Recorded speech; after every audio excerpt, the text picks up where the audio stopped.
జయ శ్రీమద్ భగవద్గీత యథాతథము అధ్యాయం 9 పరమ గుహ్య జ్ఞానము 26, 27, 28 శ్లోకాలను మనం చర్చిద్దాం.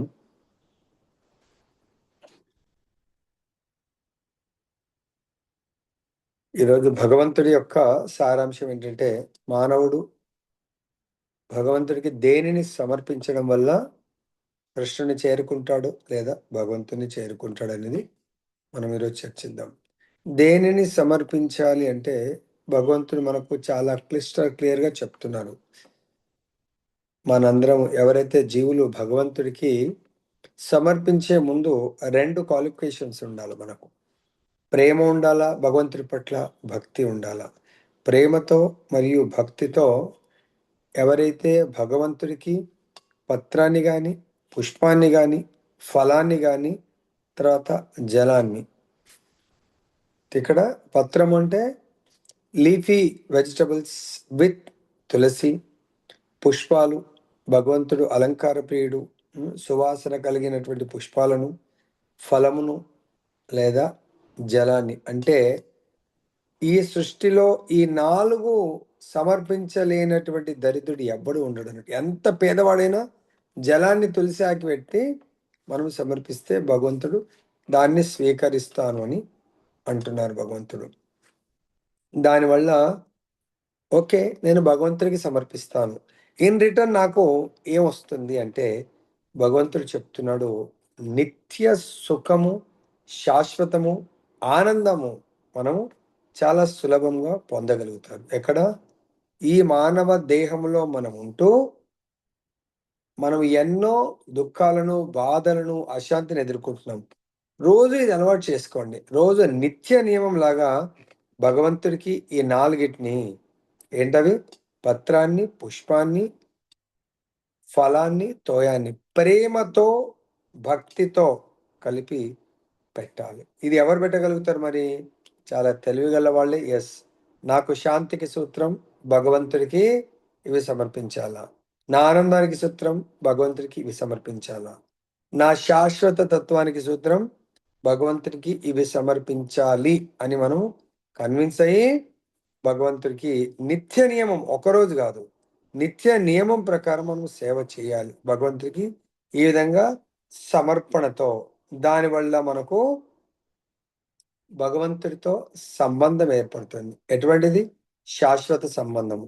ఎప్పుడైతే మనకు భగవంతుడికి శాశ్వత సంబంధం ఏర్పడుతుందో, మనము ఆ శాశ్వత సంబంధంతోనే ఎట్లయితే మనతో పాటు మన నీడ ట్రావెల్ చేస్తుందో, ఆ శాశ్వత సంబంధంతో మనకు భగవంతుడి యొక్క శాశ్వత సుఖానికి, శాశ్వత ఆనందానికి మనము లోనవుతాం. ఈ 2 లేకపోతే భగవంతుడు స్వీకరించలేడు. ప్రేమ, భక్తి. ఒకసారి ద్వాపరయుగంలో ఏమవుతుంది? దుర్యోధనుడు భగవంతుని ఆహ్వానిస్తాడు. 56 రకాల వంటలు, చెప్పన్ భోగ్, భగవంతుడి కొరకు వంటలు చెప్పించి గర్వము, అహంకారంతో ఆయన భగవంతుడిని మాలో ఒక్కడిగా ఆయన గ్రహించి ఆ భగవంతుడికి భోజనానికి ఆహ్వానిస్తాడు. కానీ భగవంతుడు ఆయన అందరి లోపల ఉన్నటువంటి పరమాత్ముడు. అది చూసి దుర్యోధనుడు ఏదైతే నా ప్రేమ లేదు, భక్తి లేదు, ఏదో ఫార్మాలిటీ, సో ఆయన రాజు కదా, ఓ రాజు యొక్క గొప్పదనాన్ని చూయించుకోవడానికి కొరకు దాంట్లో మర్యాద లేదు, ప్రేమ లేదు, భక్తి లేదు, గౌరవం లేదు. భగవంతుడు అది గ్రహించి దుర్యోధనుడి దగ్గరికి వెళ్ళడు. ఎవరి దగ్గరికి వెళ్తాడు? విదురుడు ప్రేమతో, భక్తితో, గౌరవంతో భగవంతుని పిలవడం వల్ల విదురుడి దగ్గర వెళ్ళి పంచభక్ష పరమాన్నాలు తినట్లేదు. విదురుడు అరటిపండు ఇస్తూ ఆయన ఆ ప్రేమ, ఆయన యొక్క కృష్ణుడి యొక్క కరుణ, కృపలో, ఆ కృపా దృష్టిలో ఆయన కృష్ణుడికి ఏమి ఇస్తున్నా అనేది కూడా మర్చిపోయి అరటి పండుని ఇవ్వబోయి అరటి పండు పడేసి అరటి తొక్కేస్తే భగవంతుడు ఆయన ప్రేమతో, భక్తితో సమర్పించేది మాత్రమే చూసి దాన్ని కూడా తినేయడం జరుగుతుంది. అంటే భగవంతుడు ప్రతి ఒక్కరికి అందుబాటులో ఉంటాడు, ప్రతి ఒక్కరి నుంచి స్వీకరిస్తాడు అనేది మనం ఇక్కడ గ్రహించాలి. అంతే మరి స్వీకరిస్తే రిటర్న్స్ లో ఏముంటది? భగవంతుడికి నాకు సమర్పిస్తే. సంబంధం లేదు, నేను ఏం పట్టించుకోనని చెప్పి చెప్తున్నాను. ప్రభుజీ మ్యూట్ చేయండి, ప్రభుజీ అట్లాంటప్పుడు ఆల్ మీరు మ్యూట్ ఎందుకు చేయండి. చెప్పారు ఫస్ట్ స్టార్టింగ్ లో మేమే ఉంటామని? హరే కృష్ణ. రాసిచ్చారట అప్పుడు మేమే ఉంటాం ముగ్గురం అని ఎవరెవరో. మీరు ఎందుకు చెప్పి ప్రభుజీ అయిపోయింది. ఆల్ ఇప్పుడు మ్యూట్ మొన్న చేయండి వినాయక ఒకసారి. చవితి అప్పుడు నేను ఉండని చెప్పి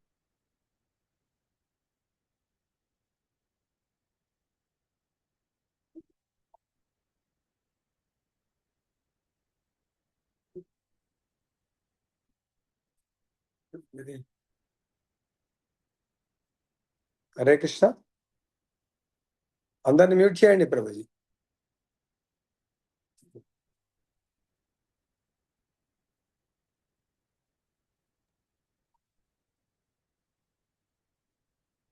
ఓకే. సో ఇక్కడ భగవంతుడి దగ్గరికి ఆయన బాల్యమిత్రుడైనటువంటి కుచేలుడు రావడం జరుగుతుంది. ఆ వచ్చేప్పుడు కుచేలుడి యొక్క భార్య కృష్ణుడికి ఇష్టమైనవి అటుకులు అవ్వి తన దగ్గర లేకున్నా పక్కింటి వారి దగ్గర తీసుకొచ్చి కుచేలుడితో పాటు తన యొక్క ఈ కండువాకు కట్టేసి పంపిస్తుంది ఆర్ తన దోతికి. సో అవి చూస్తే కొంచెం వాసన వస్తూ ఉంటుంది, ఎప్పటివో అవి. సో అది కృష్ణుడికి ఇవ్వాలంటే ఇష్టం ఉండదు. ఎందుకంటే కృష్ణుడు వైభవాన్ని చూస్తే ఆయన పెద్ద చక్రవర్తి సామ్రాట్ ఉంటాడు. ఆయన మెయిన్ తెచ్చిన ఈ పాడైపోయిన ముక్కబట్టినటువంటి ఈ అటుకుల్ని తినగలుగుతాడా అని ఆయనకు సందేహం కలిగి ఇవ్వదలుచుకోడు. కానీ భగవంతుడు కుచేలుడు తీసుకురాలేదు, కానీ పంపింది కుచేలుడి భార్య ప్రేమతో, అరే ఇది నీ మిత్రుడికి ఇవ్వండి అని చెప్పింది. కాబట్టి మనం భగవంతుడి కొరకు అని జస్ట్ అనుకుంటే చాలంట, అది ఖచ్చితంగా భగవంతుడికి యూజ్ అయిపోతుందంట. ఈయనకి ఇవ్వాలని లేకున్నా భగవంతుడే దాన్ని తీసుకొని మరి ఆయన అడిగి తీసుకొని దాన్ని భుజిస్తాడు. ఒక్క ముద్దకు ఆయన దరిద్రం అంతా దూరం అయిపోతుంది. రెండవ ముద్దకు ఆయన ఆ రెండవసారి ఆయన ఐశ్వర్యవంతుడైపోతాడు. ఇంకా మూడవసారి తీసుకోబోతుంటే రుక్మిణి అమ్మవారు వచ్చి ఆపేయడం జరుగుతుంది. అంటే ఇక్కడ భగవంతుడికి ఎవరైతే ఇంకా ప్రేమతో ఇది ఇంకా అక్కడ పంపిన ఈయన ఇయ్యదలుచుకోలేదు, ఇంకా ప్రేమతో నిత్యము నిరంతరం మనం ఒకవేళ భగవంతుడికి మన ఇంట్లో ఉన్నటువంటి ఆ గోపాలుడికి, శ్రీమన్నారాయణుడికి, రాధాకృష్ణులకు, సీతారాములకు ఒకవేళ మనము ప్రేమతో ప్రసాదాన్ని ఒకవేళ సమర్పిస్తే భగవంతుడు మనకు ఊహించలేనటువంటి రిజల్ట్ ఏంటది? మనకు ఈ దేహంతో ఆనందంగా జీవించగలుగుతాము. ఈ దేహంతో మనము ఉన్నతమైనటువంటి భక్తి యోగాన్ని ప్రాక్టీస్ చేసే మహద్భాగ్యాన్ని ప్రసాదిస్తారు. తర్వాత నిత్య సుఖాన్ని ప్రసాదిస్తారు. తర్వాత దుఃఖాలను దూరం చేస్తాడు భగవంతుడు. ఎందుకు? మనము చిన్నప్పుడు చూస్తాం, పిల్లలు పుట్టగానే వాళ్ళకి ఎన్నో వ్యాక్సిన్స్ ఆ చిల్డ్రన్ స్పెషలిస్ట్ రాసి ఇచ్చేస్తాడు. సో ఫస్ట్ మంత్ ఇది, సెకండ్ మంత్, లేకపోతే 6 monthsకి ఇది, 1 yearకి ఇది, ఎన్నో రాసిస్తాడు. దాదాపు అది 10 years వరకు. ఎందుకండి? ఎటువంటి రోగ నివారణ శక్తి అది. అంటే ఈ ఫస్ట్ ఇయర్లో వేస్తే పలానా రోగం రాదు, లేకుంటే పలానాది ప్రొటెక్షన్ అన్నట్టు. అలాగే మరి అది మనుషులు కనుక్కున్న దాని పట్లనే మనకు అంత విశ్వాసం ఉంటే నిత్య నిరంతరము భగవంతుడికి నైవేద్యం పెట్టినటువంటి ప్రసాదాన్ని ఎవరైతే స్వీకరిస్తారో దాని రిజల్ట్ ఎలా ఉంటుందండి? అణువణువులో భగవత్మయము, భగవత్ చైతన్యం అవుతుంది. ఇది నిజంగా అవుతుందా ప్రభుజీ అంటే అవుతుంది. ఒకసారి నారద మునీంద్రుల వారు భగవంతుడు లక్ష్మీ అమ్మవారు వైకుంఠంలో ప్రసాదం వడ్డిస్తున్నప్పుడు విష్ణుమూర్తి ప్రసాదం తీసుకున్నప్పుడు వెళ్తాడు. అప్పుడు తన భక్తుడు వచ్చిండు కదా అని చెప్పి తన ప్లేట్లోంచి నారదుడికి ప్రసాదం ఇవ్వడం జరుగుతుంది. ఒక ముద్ద ఆ ప్రసాదం నారదుడు తీసుకుంటాడు. సో ఇంకా ఎప్పుడైతే ఒక్క ముద్ద ప్రసాదం తీసుకుంటాడో ఆయన యొక్క అణువణువు ఆయన అవుట్ ఆఫ్ కంట్రోల్ అయిపోయిందంట.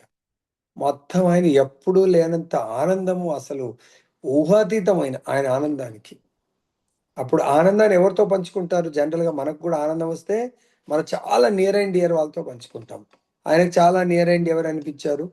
సో కైలాసంలో ఉన్నటువంటి శివుణ్ణి కలిసి తన యొక్క ఆనందాన్ని వ్యక్తపరుద్దామని చెప్పేసి శివుడి దగ్గరికి వెళ్తాడు, మంచి కీర్తన చేసుకుంటూ. అప్పుడు శివుడు వచ్చేసి, ఏంటి నారద, ఎప్పుడు లేనంత ఆనందాన్ని పొందుతున్నావు, ఏంటి ఈ ఆనందానికి కారణం అంటాడు. అప్పుడు చెప్తాడు, ఇలా నేను ఫస్ట్ టైం భగవంతుడి యొక్క మహాప్రసాదం దొరికింది నాకు అంటే, అరే నువ్వు మరి నాకు ఏమన్నా ప్రసాదం తీసుకొచ్చావా అంటాడు. అరే నేను మర్చిపోయాను, ప్రసాదం తీసుకురాలేదు, నేను అక్కడ చేయి కడుక్కున్నట్టు. అరే నువ్వు గొప్ప భక్తుడివి, నువ్వు ఇతర భక్తుల గురించి ఆలోచించేవాడివి, మరి నా దగ్గరికి వస్తున్నా అని తెలిసి కొంచెం ప్రసాదం తీసుకొని రావద్దా అంటాడు. చూడు చూడు ఎక్కడో ఉండుంటది, కొంచెమన్నా ఉంటుందేమంటే మొత్తం చేయి కడుక్కున్నాను అంటే, లేదు లేదు ఉంటుందేమో అని చూడంటే, లీల భగవంతుడి లీల. ఈ గోటిలో ఒక మెతుకు ఉంటుంది అన్నట్టు. అరే ఎందుకు ఒక చిన్న మెతుకు ఉందంటే అది ఇవ్వండి అంటారు. ఎప్పుడైతే శివ భగవానుడికి ఆ మెతుకు ఇస్తాడో, శివుడు దాన్ని మహామహాప్రసాదం లాగా ఎప్పుడైతే తీసుకుంటాడో, ఇంకా ఆయన అప్పటి వరకు లైఫ్లో ఎప్పుడు అంత గొప్ప డ్యాన్స్ చేయలేదంట. చాలా అద్భుతమైనటువంటి నటరాజ డ్యాన్స్ చేస్తే ముల్లోకాలన్నీ ఇట్లా కంపించిపోతా ఉన్నాయంట. దేవతలందరూ ఏంటి శివుడికి ఈ ఆనందానికి కారణం ఏంటి అనేది. సో అప్పుడు పార్వతీదేవి కూడా, ఆమె కూడా నాకు తెలియదు అంటుంది. అప్పుడు పార్వతీదేవి, ఏంటి నారద ఇంత డ్యాన్స్ చేస్తున్నాడంటే, అప్పుడు నారదుడు చెప్తాడు, ఇలా ఇలా ప్రసాదం ఇచ్చానని. అప్పుడు ఆమె అంటుంది, ఆగండి ఆగండి ఆగండి అని. ఏంటి దేవి అంటే, నువ్వు నన్ను అర్ధనారీశ్వరి లాగా నీ యొక్క శరీరంలో సగభాగాన్ని నన్ను అంగీకరించావు. మరి సగభాగం అన్నప్పుడు నీకు దుఃఖం వచ్చినా సంతోషం వచ్చినా సగం నాకు ఇవ్వాల్సిందే కదా. ఈరోజు నీ ఆనందానికి కారణం భగవత్ ప్రసాదం, నాకెందుకు సగం ఇవ్వలేదు అని పార్వతీదేవి అలిగి వెళ్ళిపోతుంది. అప్పుడు మళ్ళీ ఎంత ఓదార్చినా ఎంత ఇచ్చేసినా ఆమె అలకపానముచ్చి దిగదు. అప్పుడు మళ్ళీ భగవంతుడే వచ్చి, కాదు దేవి దీంట్లో శివుడిది ఏమీ తప్పులేదు, ఇది నా లీలనే, కలియుగంలో నేను జగన్నాథుడిగా అవతరించబోతున్నాను. అప్పుడు నీవు విమలాదేవిగా అక్కడ పూజలు అందుకుంటావు. కాబట్టి నాకు రోజు 56 రకాలు, ఈ ఒక్క మెతుకేం కర్మ, రోజు 56 రకాల వంటలు నాకు నైవేద్యం పెడతారు. నా తరువాత నీకే వస్తుంది ఆ ప్రసాదం, నీ తరువాత భక్తులకు ఆనంద బజార్లో డిస్ట్రిబ్యూట్ చేయడం జరుగుతుంది. కాబట్టి ఇప్పుడు నువ్వు శాంతించు అని చెప్పడం ద్వారా అప్పుడు పార్వతీదేవి శాంతిస్తుంది. అంటే చూడండి, భగవంతుడికి సమర్పణ చూడండి, భగవత్ ప్రసాదం మహిమ ఏ విధంగా ఉంటుంది, మన జీవితాన్ని మొత్తాన్ని మార్చేస్తుంది. తర్వాత ఇక్కడ భగవంతుడు ఇంకా చెప్తున్నాడు, భగవంతుడే మనందరి ఎప్పుడైతే భగవత్ ప్రసాదం తీసుకుంటూ మనము భగవత్ చైతన్యంలో మన జీవితాన్ని గడుపుతామో, అప్పుడు మనకు తెలియకుండానే మన లోపల ఏ స్థితికి వస్తామంటే, భగవంతుడే భోక్త, భగవంతుడే ఆదిదేవుడు, భగవంతుడే సమస్త యజ్ఞ ఆహుతులకు నిజమైన లక్ష్యమని ప్రతి ఒక్కరూ భావించే స్థితికి రావడం జరుగుతుంది. కానీ ప్రజెంట్ స్థితిలో చాలామంది ఏ స్థితిలో ఉన్నారు, శిశుపాలుడిలాగా. లేదు లేదు లేదు, భగవంతుడు ఎందుకైతా, భగవంతుడు కృష్ణుడు కాదు భోక్త, కృష్ణుడు యజ్ఞ యజమాని కాదు అనే స్థితిలో ఉన్నారు. ఆ స్థితి నుంచి వాళ్ళకు ఎస్ కృష్ణుడే యజ్ఞ యజమాని అనిపించాలంటే పత్రం పుష్పం ఫలం తోయం. అందుగురించే మనకు ప్రభుపాదుల వారు చెప్పారు, సో మనం టెంపుల్ ఉన్న దగ్గర 10 కిలోమీటర్ల వరకు కూడా ఎవరు కూడా ఆకలితో ఉండకూడదు. లక్షల మందికి ప్రసాదాన్ని వితరణ చేయండి. ఆ ప్రసాదం వల్ల వాళ్ళ యొక్క చైతన్యంలో మార్పు వస్తుంది, వాళ్ళ మెంటల్ ఫిజికల్ స్టేటస్లో మార్పు వస్తుంది. ఎటువంటి మార్పు, అప్పటి వరకు వాళ్ళు జంతు స్థితిలో ఉన్నారు అంటే, అందరిని కాదు కొంతమంది. ఎందుకు, వాళ్ళు మాంసాహారాన్ని మటన్ చికెన్ ఫిష్ ఎగ్స్ రోజు వాళ్ళ డైలీ లైఫ్లో ఫుడ్ని శరీర భావనలో తీసుకుంటా ఉన్నారు. అంటే దానికి తగ్గట్టుగానే ఆలోచిస్తారు. ఏమని, ఆహార నిద్ర భయమైతునం చ సమన్యమేతద్ పశుభిర్నరానా. వాళ్ళు తినడానికి పడుకోవడానికి మైథున సుఖం కొరకు తనను తాను రక్షించడం కొరకే వాళ్ళు జీవిస్తూ ఉన్నారు. కానీ ఎంతకాలం జీవిస్తారు అది, మనం యాక్టివ్గా ఉన్నది యాక్టివ్ కాస్త డీయాక్టివ్ అయిపోయినప్పుడు ఇంకా ఎప్పుడెప్పుడు అయిపోతుందా జీవితం అని ఆలోచిస్తూ ఉంటారు. కాబట్టి మనందరం యాక్టివ్గా ఉన్నప్పుడు సో మనం ఏం చేయాలా, భగవంతుడికి పత్రము పుష్పము ఫలాలు తోయాన్ని సమర్పిస్తూ వాటిని మాత్రమే ప్రసాదం లాగా స్వీకరించాలి. కానీ మనం అవే కాకుండా ధాన్యాలు నవధాన్యాలు కాయగూరలు ఇవన్నీ కూడా పాలు పెరుగు వీటిని మనం స్వీకరించవచ్చు. ఎప్పుడు భగవంతుడికి సమర్పించిన తర్వాత ప్రసాద రూపంలో మనం యజ్ఞ అంటే మనకు 3.13లో కూడా చెప్తారు. యజ్ఞ శిష్టాశిన సంతో ముచ్యంతే సర్వకిల్బిషై భుంజతే తే త్వగం పాప ఏ పచంతి ఆత్మకారణాత్. సో మనకు యజ్ఞంలో అర్పించిన దాన్ని మాత్రమే తీసుకోమంటున్నారు భగవంతుడు. యజ్ఞంలో అర్పించింది ఏంటి? మనం సాత్వికమైనటువంటి భోజనాన్ని భగవంతుడికి తులసి వేసి సమర్పిస్తే అది శుద్ధ సత్వంగా మారుతుంది. సో శుద్ధ సత్వం అంటే భగవంతుడి యొక్క శుద్ధమైనటువంటి ప్రసాదం. అది ఎలా మనం ఆల్రెడీ పొద్దున రోజు ప్రారంభికుల బుక్లో చదువుతున్నాము. భగవంతుడికి ఆ శ్రీ విగ్రహం, మన ఇంట్లో విగ్రహం ఉంటే విగ్రహము, లేకుంటే ఫోటో ఉంటే భగవంతుడిది, దాని ముందు మనము తులసి పెట్టి సమర్పించి భగవంతుడి యొక్క శుద్ధ భక్తుడు గురువు ప్రభుపాదుల వారి యొక్క నామాన్ని చేస్తూ, చైతన్య మహాప్రభు యొక్క నామాన్ని జపిస్తూ, కృష్ణుడి యొక్క నామాన్ని జపిస్తూ భగవంతుడికి నైవేద్యము ఆహారాన్ని ప్రదర్శించి దాని యజ్ఞ శేషంగా మనం ప్రసాదాన్ని స్వీకరించాలి. ఇది మన జీవితంలో చాలా ముఖ్యమైనటువంటి అంశం. ఎవరైతే ప్రసాదాన్ని స్వీకరించారో దాని యొక్క పరివర్తన ఎట్లా ఉంటుందంటే మన దేహము మానసిక స్థితి మీద ఉంటుంది. ఆచార్యులు ఏం చెప్తారంటే, ఈవెన్ వంట చేసే వాళ్ళు ఏ కాన్షియస్లో వండితే మన లోపల అటువంటి కాన్షియస్ బిల్టప్ అవుతుందంట. లైక్ ఎగ్జాంపుల్, ఒకసారి ఒక సాధువు ప్రచారం చేస్తూ ఒక ఊరికి వెళ్తే ఆ ఊర్లో ఆ సాధువుని రిసీవ్ చేసుకునే వాళ్ళు ఎవరు ఉండరు. ఒక దొంగతనాలు చేస్తూ బతుకుతూ ఉంటాడు. చాలా పేరు ప్రతిష్ట వచ్చింది. ఎవరు రిసీవ్ చేసుకోకపోతే ఆ దొంగ, అరే మా ఇంటికి అని ఇన్వైట్ చేద్దామని ఆ సాధువుని తన ఇంటికి ఆహ్వానించడం జరుగుతుంది. సో తన ఇంటికి ఆతిథ్యం ఇచ్చి మంచి బంగారు పళ్ళెంలో ఆయనకు భోజనము అవన్నీ పెట్టి ఆయనకు వసతి కల్పించి పడుకోమంటాడు. నెక్స్ట్ డే మార్నింగ్ సాధువు చెప్తాడు, నేను పొద్దున్నే వెళ్ళిపోతాను, ఎందుకంటే అప్పటికి మీరు లేవకపోవచ్చు. ఓకే సాధువు గారు అంటాడు. ఆయన పొద్దున్న లేవగానే ఏ పళ్ళెంలో అయితే భోజనం చేశాడో ఆ పళ్ళాన్ని తన యొక్క బ్యాగ్లో పెట్టుకొని వెళ్ళిపోతాడు. వెళ్ళిపోయి రూమ్కి వెళ్ళిన తర్వాత ఇక్కడ తెల్లారి చూస్తే ఆ దొంగ ఎంతైనా బంగారు ప్లేట్ కదా, అరే ఎటుపోయింది ప్లేట్, ఎటుపోయింది అంటే, ఓహో సాధువుకి ఏమైనా కావాలనుకొని తీసుకొని వెళ్ళిపోయినామో పర్వాలేదు అనుకుంటాడు ఆయన. కానీ అక్కడ తన ఆశ్రమానికి వెళ్ళిన తర్వాత తన బ్యాగ్లో ఏమున్నాయో తీస్తే బంగారు పళ్ళెం ఉంటుంది. అప్పుడు అరే బంగారు పళ్ళెం నాకెందుకు, నేనెందుకు తెచ్చుకున్నాను అతని దగ్గర నుంచి, ఇది ఎలా సంభవమైంది, నాకు ఎటువంటి వస్తువుతో, ఒక సాధువు సన్యాసి అంటే దేంతో కూడా సంబంధం ఉండకూడదు, అటువంటిది దాన్ని ఎందుకు నేను తీసుకొచ్చాను అని, ఇది ఏదో మిస్టేక్ జరిగింది అని చెప్పేసి మళ్ళీ తిరిగి వెళ్తాడు. తిరిగి వెళ్ళి, అయ్యా మీరు ఏం చేస్తుంటారు, ఈ ప్రసాదం ఎవరు వండారు అంటే, ఆయన ఒక దొంగ, ఆ పళ్ళెం కూడా దొంగతనం చేసి తీసుకొచ్చింది. మరి ఆయన వండేటప్పుడు కూడా ఏం వండుతా ఉంటాడో, ఈ రోజు ఎవరింటికి అన్నమేయాల, ఈ రోజు ఎవరి ఒక షాప్ కానీ అలా ఆలోచిస్తూ వంట చేస్తూ ఉంటే, ఆ ఆలోచన యొక్క ఫుడ్ అటువంటి దొంగతనంతో సంపాదించినటువంటి ప్లేట్లో అటువంటి భోజనం చేయడం వల్ల ఆ గురువు గారికి తెలియకుండానే దాన్ని కూడా తీసుకొని రావడం జరిగింది. అప్పుడు అంటాడు, యా నీ భోజనం వద్దు, నీ ప్లేట్ వద్దు, ఇంకోసారి నాలాంటి సాధువుకు ఇలాంటి నీ కష్టాయితంతో పెట్టు, ఇలాంటి దొంగతనాలతో నువ్వు తీసుకొచ్చిన దాన్ని మాత్రము సమర్పించకు అని చెప్పడం జరుగుతుంది. కాబట్టి ఇక్కడ విషయం ఏంటంటే, మనం ప్రసాదం ప్రభుజీ ప్రసాదమే కదా, ప్రభుజీ ఏమైనా తులసి వేసుకొని తినమంటారా, అక్కడ వండింది ఎవరు, అక్కడ ఎటువంటి స్థితిలో వండారు అనేది చాలా ముఖ్యంగా మనం చూసుకోవాలి. ఎందుకంటే వాళ్ళ యొక్క చైతన్యం మన లోపలికి వచ్చే అవకాశం, డేంజర్ ఉంటుంది అన్నట్టు. తర్వాత ఇంకా ఇక్కడ ఏమంటున్నారంటే,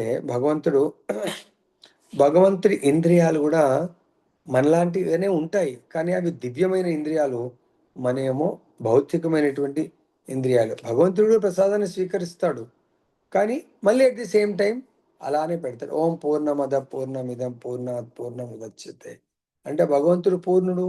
భగవంతుడు దేన్నైతే స్వీకరిస్తాడో అది పూర్ణం, అదే తరగకుండా ఉంటుంది, అది దాని యొక్క స్థితి అలానే ఉంటుంది అన్నట్టు. ఆ విధంగా భగవంతుడికి ఎవరైనా నైవేద్యం పెడితే వాళ్ళకు తిరిగి మళ్ళీ ఆ నైవేద్యాన్ని యజ్ఞశేషంగా భగవంతుడు ప్రసాదించడం జరుగుతుంది. చాలా మంది అనుకుంటారు భగవంతుడికి నోరు ఉండదు, భగవంతుడు కళ్ళుండవు, భగవంతుడు భుజించలేడు అని. భగవంతుడు మనలాంటి భౌతికమైన కళ్ళుండవు, భౌతికమైనటువంటి చెవులుండవు. భగవంతుడి దేహము ఆధ్యాత్మికము. మనం కూడా ఈ భౌతిక దేహాన్ని వదిలిపెట్టినప్పుడు మనకు సారూప్య ముక్తి వచ్చినప్పుడు మనది కూడా దివ్య దేహంగా మారిపోతుంది. సో కాబట్టి ఇక్కడ మనము ఎప్పుడైతే భగవత్ ప్రసాదాన్ని తీసుకోవడం అలవాటు చేసుకుంటామో మన లోపల ఆనందం రోజు రోజుకు అంతకంతకు పెరుగుతూ ఉంటుంది. సో ఎప్పుడైతే ఆనందం పెరుగుతుందో దుఃఖం జరిగిపోతూ ఉంటుంది, బాధలు తగ్గిపోతూ ఉంటాయి. సో ప్రసాదం ఎప్పుడైతే తీసుకుంటామో నెక్స్ట్ మన లోపల ఏం పరివర్తన జరుగుతుందో భగవంతుడు చెప్తున్నాడు అన్నట్టు. ఏం జరగాల, మనం నిజంగా ప్యూర్ శుద్ధమైన ప్రసాదం తీసుకుంటున్నామా లేదా అనేది చెక్ పాయింట్ అన్నట్టు. దాన్ని ఏమంటారు, చెక్ మార్క్ లాగా. అర్థమైందా? సో ఏంటది, ఓ కుంతిపుత్ర ప్రతి ఒక్కరికి చెప్తున్నారు. ఎవరైతే రోజు నేను రోజు మంగళారతి చేస్తున్నాను, నేను ప్రసాదం ఆఫరింగ్ చేస్తున్నాను, నేను భాగవతం వింటున్నాను, భగవద్గీత వింటున్నాను, చదువుతున్నాను, నామం చేస్తున్నాను, మీరు నిజంగా చేస్తున్నారా లేదా అనేది చెక్ చేసుకోండి. ఏమంటారు, నీవు ఏది చేసినా, ఏది భుజించినా, ఏది ఆహుతిచ్చినా, ఏ దానము చేసినా, ఏ తపస్సు చేసినా 5 విషయాలు నాకు సమర్పణగా చెయ్యండి అన్నారు. నంబర్ 1, మనం ఏ పని చేసినా భగవంతుడికి సమర్పణ లాగా ఉండాలి. ఇది నా కొరకు కాదు, మా పిల్లలకు కాదు, మా అమ్మ నాన్నకు కాదు, ఇది భగవంతుడి కొరకు. నంబర్ 2, ఏది భుజించినా ప్రభుజీ ఫ్రూట్స్, రైస్, చపాతి, ఇంకేదో అడుగుతా, అటుకులు, లేకుంటే ఏదన్నా షాప్లో ఏది భుజించినా అంటున్నారు. నోటికి ఏదైనా వేస్తున్నారు అంటే చాలు, ఏది భుజించినా. తర్వాత 3, ఏది ఆహుతి ఇచ్చినా, సమర్పణ చేసిన తర్వాత దానము. చాలా మందికి దానం అలవాటు ఉంటుంది, పాపం చాలా మంది చేస్తూ ఉంటారు. కానీ ఆ దానం మనకు ఎటువంటి దానము, దానం కూడా 3 రకాల దానం ఉందని మనకు చెప్పడం జరిగింది 17వ అధ్యాయంలో. సత్వగుణ దానము, తర్వాత రజోగుణ దానము, తర్వాత తమోగుణ దానము. సత్వగుణ దానం ఏంటంటే ఆ క్వాలిఫైడ్ పర్సన్ ఆర్ బ్రాహ్మణ, అంటే భగవంతుడి బెస్ట్ ఏంటంటే భగవంతుడి ప్రచారంలో జీవితాన్ని ధారపోసే వాళ్ళు, మన డబ్బుని భగవంతుడి ప్రచారం కొరకు ఉపయోగించేది ఉన్నది అంటే అటువంటి వాళ్ళకు దానం ఇవ్వండి. భగవత్ ప్రచారానికి డైరెక్ట్ ప్రత్యక్ష ప్రచారంలో ఉపయోగపడుతుంది అంటే అటువంటి దానం ఇవ్వండి. లైక్ ఎగ్జాంపుల్, ప్రసాదం మనము రేపు గౌర పూర్ణిమ 21st రోజు చేస్తున్నాము.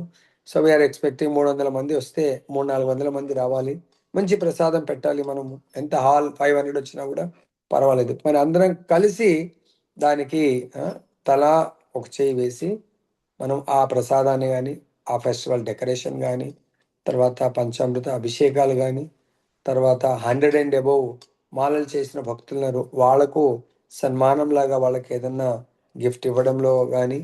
సో ఈ విధంగా మనము కొంతమందికి మాలలు ఇస్తాము, కొంతమంది భగవద్గీతలు ఫ్రీగా ఇస్తున్నాము.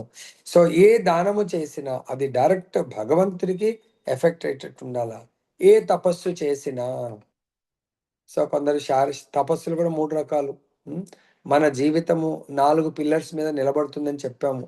ఒకటి ఫుడ్, ఇందాక ఫుడ్ ఆలోచించాము. మనము ఏం ఆఫర్ చేయాలా, పత్రాన్ని అంటే లీఫీ వెజిటబుల్స్, పుష్పము ఫ్లవరీ వెజిటబుల్స్ ఆర్ ఫ్లవర్స్, తర్వాత ఫలం, తర్వాత తోయం అంటే భగవంతుడి ఈ 4 వెరైటీస్ ఆఫ్ ఫుడ్స్ని నాకు సమర్పించండి అని చెప్పడం జరిగింది. కాబట్టి మొదటిది ఈ మానవ జీవితానికి ఫుడ్ ఒక పిల్లర్ అయితే, రెండవది యజ్ఞాలు, మూడవది తపస్సు, నాలుగవది దానము. సో కాబట్టి ఇక్కడ వచ్చాయి. దానము భగవంతుడి ప్రచారం కొరకు దానం చేయండి, భగవంతుని భక్తిని పెంపొందించుకోవడానికి దానం చేయండి. తపస్సు కూడా మనం, తపస్సు అంటే భగవంతుడికి దగ్గరగా ఉండడానికి కొరకు. అంటే తపస్సులో మనకు కష్టాలు వస్తాయి, శారీరక, మానసిక, దెన్ శారీరక తపస్సులు, మానసిక మైండ్తో, వాక్కుతో తపస్సులు, ఇవన్నీ కూడా భగవత్ ప్రీత్యర్థము చెయ్యాలని భగవంతుడు చెప్తున్నాడు. మనం భగవంతుడికి సంబంధం లేకుండా ఏ పని చేసినా అది వృధా. భగవత్ సంబంధం లేకుండా మీరు ఏదో మిగతా వాళ్ళకి ఎవరికి ఆఫర్ చేసింది అసలు ఆఫరే చేయలేదు తినేస్తే అది ఆ రోజు మీరు ఏమంటారు, వైరస్ని ఇంజెక్ట్ చేసుకున్నట్టు అన్నట్టు.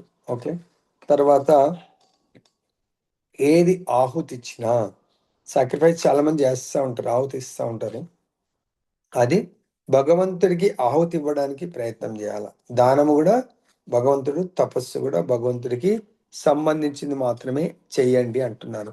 దాంట్లో ఏమంటాడు ఇక్కడ మనకు కృష్ణ చైతన్య ఉద్యమాన్ని విస్తృతపరచడములో మన యొక్క జీవితాన్ని, మన జీవితానికి సంబంధించిన ప్రతి ఒక్కదాన్ని ఉపయోగించండి. నేటి కాలంలో జనులు ధ్యాన పద్ధతి పట్ల ఎక్కువ మొగ్గు చూపిస్తున్నారు. అది ఈ యుగంలో ఆచరణ సాధ్యము కానటువంటిది. ఎవడైనా తన జపమాల మీద హరే కృష్ణ మహామంత్రాన్ని జపిస్తూ రోజుకు 24 గంటలు శ్రీకృష్ణుడిపై ధ్యాన సాధన చేస్తే 66వ అధ్యాయంలో మనం 6.47లో చెప్పినట్టు యోగినామపి సర్వేష మద్గతేన అంతరాత్మన, యోగుల్లో అటువంటి యోగి చాలా ఉత్తమ యోగి, ఆయన యోగంలో నాతో నిత్య నిరంతరం నెలకొన్నటువంటి వాడు అని చెప్పేసి భగవంతుడు డిక్లేర్ చేస్తున్నాడు. ఈ విధంగా మనం భగవంతుని నైవేద్యం పెడుతూ, నైవేద్యం పెట్టి తీసుకున్న తర్వాత మన నరాలు భగవంతుడి పట్ల పాజిటివ్గా ఎట్లా అన్యాభిలాషిత శూన్యం జ్ఞాన కర్మాది అనావృతం ఆనుకూల్యైన కృష్ణానుశీలనం. సానుకూల్యం అంటే కృష్ణుడికి అనుకూలమైన పనినే చెయ్యండి, కృష్ణుడికి అనుకూలమైన దాన్నే భుజించండి, కృష్ణుడికి అనుకూలమైన దాన్ని ఆహుతి ఇవ్వండి, కృష్ణుడి సేవ కొరకు మాత్రమే దానం చేయండి, కృష్ణుడికి కృష్ణుడికి దగ్గరగా ఉండేటువంటి తపస్సులు మాత్రమే చేయండి. దానివల్ల మనకి ఏమవుతుంది, మన లోపల ఉన్నటువంటి మలినాలన్నీ తొలగిపోయి కృష్ణుడికి దగ్గరయ్యే అవకాశం ఉంటుంది. ఈ విధంగా ఎవరైతే తన జీవితాన్ని మలుచుకుంటారో వాళ్ళు కర్మబంధం నుండి మరియు ఆ కర్మకు సంబంధించినటువంటి శుభ అశుభ ఫలం నుండి ముక్తుడవుతాడు. కర్మబంధనం నుండి, కర్మ వల్ల మనకు వచ్చేటువంటి శుభ అశుభాలను ఆయన వాటి నుంచి ముక్తుడు కాగలుగుతాడు. తర్వాత సన్యాస నియమంలో నా మీద మనసుని స్థిరంగా నిలిపి నీవు విముక్తుడవై నన్ను చేరుకుంటావు. సో వైరాగ్యం, సన్యాసం అంటే కంప్లీట్గా ఈ భవబంధాలతో విముక్తులవ్వటము. అలా విముక్తులై నా మీద నీ మనస్సు సుస్థిరంగా చేయాల. అక్కడేమవుతుందో ఇక్కడేమవుతుందో కాదు, కంప్లీట్ ఏకాగ్రతతో మనము మన యొక్క ధ్యానాన్ని, సో మన స్పిరిచువల్ ప్రాక్టీస్ని చేసినట్టయితే భగవంతుడు అంటాడు, నీవు విముక్తుడవై నన్ను ఈ భవబంధ విముక్తుడవై నన్ను చేరుకుంటావని చెప్పేసి భగవంతుడు చెప్తున్నాడు. అంతేకాకుండా శాస్త్ర సంబంధమైన పదం ఏంటంటే యుక్త వైరాగ్యము. అనాసక్తస్య విషయాన్ యథార్హముపయుంజతః నిర్బంధః కృష్ణ సంబంధే యుక్తం వైరాగ్యముచ్యతే. భక్తి రసాంశందులో చెప్పడం జరిగింది. ఏంటంటే అది శ్రీల రూప గోస్వాముల వారు చెప్తున్నారు, కర్మలను నిర్వహించి వాటి ఫలాలను కృష్ణుడికి ఇస్తే అది యుక్త వైరాగ్యమని అనబడుతుంది. కర్మలు చేయండి, దాని ఫలాలను కృష్ణుడికి ఆఫర్ చేయండి. నిజంగా సన్యాస యోగంలో ఉన్నవై అట్టి కర్మలు మనోదర్పణాన్ని శుద్ధిపరుస్తాయి. కర్త క్రమంగా ఆధ్యాత్మిక అనుభూతిలో పురోగతిని సాధించే కొలది పూర్తిగా భగవంతుడికి శరణాగతి పొందుతాడు. మనము రోజు రోజుకు మనం చేసే కర్మలన్నింటినీ కృష్ణ కర్మలుగా మార్చుకోవాలా. అంటే ఏం చెప్పారు కృష్ణ కర్మలు? భోజనము కృష్ణ ప్రసాదం. సో లేవంగానే మనము కృష్ణుడి కొరకు జపం చేయాలా, కృష్ణుడి కొరకు మంగళార్తి చేయండి, సో ప్రతి తినేది కృష్ణుడికి నైవేద్యం పెట్టండి. సో ఆ విధంగా ఏదైనా కూడా కృష్ణుడికి సంబంధంగా చేసుకోవాలి. లైక్ ఎగ్జాంపుల్ మనకు ఆచార్యులు చెప్తారు, మ్యాథమెటిక్స్లో ఒక పెన్సిల్ ఈ సెంటర్ సర్కిల్స్ గీసేదానికి పెట్టుకొని ఇక్కడ పేపర్ మీద ఇక్కడ ఒక సర్కిల్, దాని పక్కకు ఇక్కడో సర్కిల్, ఇక్కడో సర్కిల్, ఇక్కడో సర్కిల్ గీస్తే ఒకదానికొకటి టచ్ అయ్యే అవకాశం ఉంటుంది.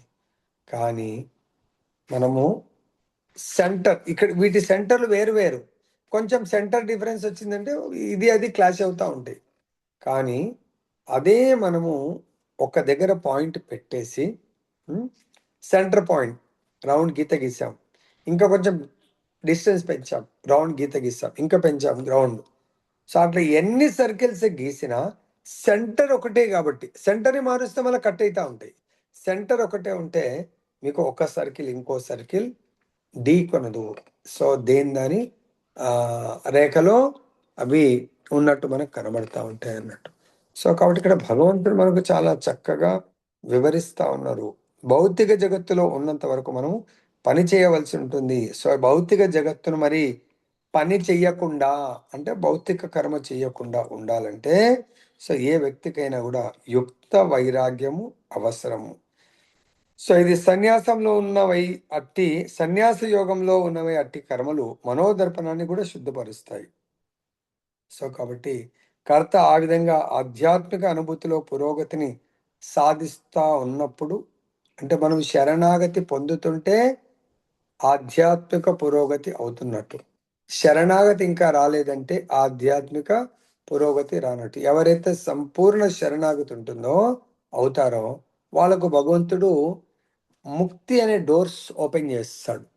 ఏంటవి? 5 రకాల ముక్తులు. శాంత డోర్ ఒకటి, శాంతముక్తి శాంతరసము, ఇంకోటి దాస్యరసముక్తి, దాంతో సాఖ్యరసముక్తి, వాత్సల్య రసముక్తి, మాధుర్య రసం.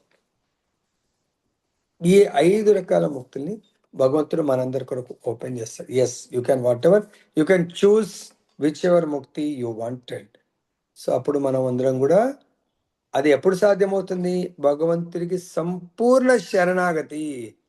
సో ఆయన ఈ ముక్తి ద్వారా అంటే బ్రహ్మజ్యోతి, ఇది సాయుధ్య ముక్తి బ్రహ్మజ్యోతిలో ఏకమవటం. కానీ భగవంతుని నిత్య నిరంతరము శరణాగతి పొంది సేవ చేసేవాడు బ్రహ్మజ్యోతి గురించి అటువంటి సాయుధ్య ముక్తి గురించి ఆలోచించడు. సో ఎందుకంటే ఆ భక్తుడు ఎవరు ఆలోచించరు? ఏ భక్తుడైతే జీవితం అంతా సర్వదా భగవంతుని నిర్దేశంలో గడిపి వేసినటువంటి భక్తుడు ఎటువంటి స్థితికి ఎదుగుతా అంటే తన దేహాన్ని విడిచేయగానే బ్రహ్మజ్యోతి కాదు, భగవంతుడి యొక్క ధామంలో భగవత్ సాంగత్యంలో పర్సనల్గా భగవంతుని సేవ చేసే మహద్భాగ్యాన్ని భగవంతుడు మనందరికీ కల్పించవచ్చు. సో ఎవరైతే మరి కల్పించిన తర్వాత భగవద్ రాజ్యంలో ఏం చేస్తాము? ఇక్కడున్న మన జీవితాన్ని మొత్తాన్ని భగవత్ సేవకు అంకితం చేయాలా? దానివల్లనే మనం అక్కడ గోలోక బృందావనం వెళ్ళిన తర్వాత భగవంతుడి సేవలో నిత్యము అంకితమయ్యే అవకాశం ఉంటుంది. అది ఎప్పుడు? మనం ఇక్కడ ఈ మనుష్య రూపంలో ఉండి నేను గోలోకంలో భగవంతుని యొక్క దాసుని, వైకుంఠంలో నేను దాసునిగా మనం భావించాలి. జీవేర స్వరూపహయ కృష్ణేర నిత్యదాస్. జీవుడి యొక్క స్వరూపం ఏంటంటే నిత్యము నిరంతరము భగవంతుడి యొక్క దాసుడుగా మనము భావించాలి. సపోజ్ ఎవరన్నా ఒక డిపార్ట్మెంట్లో పనిచేస్తున్నారు అనుకోని, వాళ్ళని ఎప్పుడు రాత్రి మిడ్ నైట్ అడిగినా పొద్దున ఏమండి మీరు ఏం చేస్తుంటారంటే నేను పలానా కంపెనీ అంటాడు ఆయన. కంపెనీలో ఏంటంటే పలానా ఇంజనీర్ అంటాడు. బై డిఫాల్ట్ వచ్చేస్తుంది. అలానే ఎవరన్నా ఏంటండి మీరు ఎవరు అంటే నేను భగవంతుడి యొక్క దాసుని, జీవేర స్వరూప హయ కృష్ణేర నిత్యదాస్ అని ఎంతమంది చెప్పుకుంటారండి? ఎవరు చెప్పుకోరు. వాళ్ళ దేహం యొక్క ఐడెంటిటీ చెప్పుకుంటాం కానీ ఆత్మ యొక్క ఐడెంటిటీని మనం ఎక్కడ కూడా ఓపెన్ కాలేకపోతాం. సో కాబట్టి మనం ముఖ్యంగా చేయవలసింది ఆత్మ యొక్క ఐడెంటిటీని గుర్తు చేసుకోవడం, మనకు గుర్తు పెట్టుకోవడం శ్రేయస్కరం. దేహ ఐడెంటిటీ మనని పతనానికి గురి చేస్తుంది. ఆత్మ ఐడెంటిటీ మనకు ముక్తిని ప్రసాదిస్తుంది. దేహ ఐడెంటిటీ భుక్తిని ప్రసాదిస్తుంది. ఆత్మ ఐడెంటిటీ భక్తిని ప్రసాదిస్తుంది. కాబట్టి మనకు కావాల్సింది భుక్తి కాదు, ముక్తి. ముక్తి అంటే భగవంతుడి యొక్క సారూప్య, సాలోక్య, సాయుధ్య. ఇది ఎవరు కోరుకోరు. శ్రాష్టి భగవంతుడు ఆటోమేటిక్గా తన ఐశ్వర్యాన్ని ప్రసాదిస్తాడు. కాబట్టి ఈ మానవ జన్మ ఒక్కటే గోల్డెన్ ఆపర్చునిటీ. సో దాని కొరకు మనం భగవద్గీతలో భగవంతుడు మనందరికీ యావత్ మానవాళికి సృష్టికి భగవద్గీత రాజ్యాంగం లాగా మనం భావించవచ్చు. రాజ్యాంగం అంటే ఈ లాస్ ఉంటాయి అన్నట్టు. వాటన్నింటిని చక్కగా పాటిస్తే ఎటువంటి ఇబ్బందులు లేకుండా మన జీవితం కొనసాగుతుంది. అంతేకాకుండా భగవంతుడు ఏదో రూపంలో వచ్చి మనకు ప్రేమని ప్రసాదిస్తాడు. అట్ ది ఎండ్ కూడా భగవంతుడు ఏదో అరేంజ్మెంట్ చేసి మనం భగవద్ధాం వెళ్ళే విధంగా భగవంతుడు ఏర్పాట్లు చేస్తాడు. ఎలా చెప్తున్నారు అనిపించవచ్చు. ఏ యథామాం ప్రపద్యంతే తాం తథైవ భజామ్యహం. ఎవరు ఏ విధంగా నా వైపు స్పందిస్తే నేను అదే రూపంలో నేను వాళ్ళకు స్పందిస్తాను. ఎవరైతే నన్ను కోరుకుంటే నేను వాళ్ళను కోరుకుంటాను. ఎవరైతే నా శక్తిని కోరుకుంటే సో శక్తి కూడా వాళ్ళని చాలా దగ్గరగా ఉంటుంది. సో కాబట్టి ఈరోజు క్లాస్ నుంచి మనం నేర్చుకున్నది ఏంటంటే భగవంతుడికి మనము ఏమి సమర్పించాలా, ఏ విధంగా సమర్పించాలా, దాని యొక్క ఫలితం సింపుల్. భగవంతుడికి పత్రం పుష్పం ఫలంతో అయ్యం యోమే భక్త్యా ప్రయచ్చతి. భక్తితో ప్రేమతో ఏది సమర్పించినా భగవంతుడు స్వీకరించి మన ఊహ కందనటువంటి భగవత్ ప్రేమను, భగవద్ రాజ్యాన్ని, భగవద్ రూపాన్ని ప్రసాదిస్తాడని చెబుతూ ఇంతటితో ముగిస్తున్నాను. జై బలో గ్రంథరాజ్ శ్రీమద్ భగవద్గీతకి జై. श्री श्री राधारमन लाल की जय. जगन्नाथ बलदेव सुभद्रा महारानी की जय. की जय गौरनिताय भगवान की जय. की जय जगत गुरु श्रील प्रभुपाद की जय. श्री जय। श्रीपाद गुरु महाराज की